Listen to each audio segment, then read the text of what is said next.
आकाशगंगेच्या मध्यभागी वसलेल्या शिवलोक या खगोलीय शहरात हिंदू विश्वाशी एकरूप होऊन राहत होते. परंतु कालनेमीच्या राक्षसी शक्तींनी महाकालच्या गडद संतुलन बिघडवण्याचा प्रयत्न केला. त्यांच्या प्रगत स्पेसशिप्स आणि रोबोटिक सैन्यासह त्यांनी शिवलोकावर क्रूर हल्ला केला.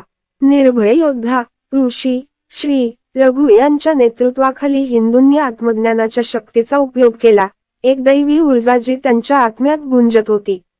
या प्राचीन शहाणपणाने त्यांनी राक्षसांचा सामना करण्यासाठी आणि त्यांच्या प्रिय शहरात शांतता पुनर्संचित करण्यासाठी आकाशगंगेचा पाया हादरवून टाकणारा पलटवार करण्यास तयार केले.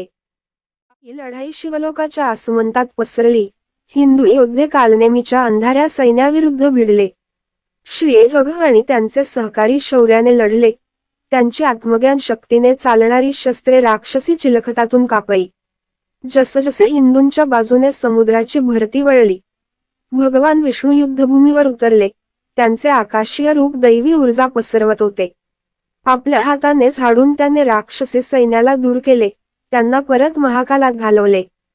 हिंदूंना आनंद झाला, त्यांचे शहर वाचले.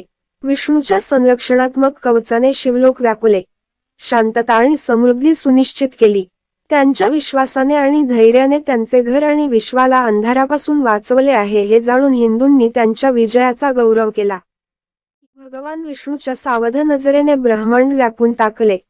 सावल्यांकडून येणाऱ्या धोक्यांची जाणीव झाली. त्यांच्या चिरंतन जागरूकतेने विश्वाचा समतोल राखला.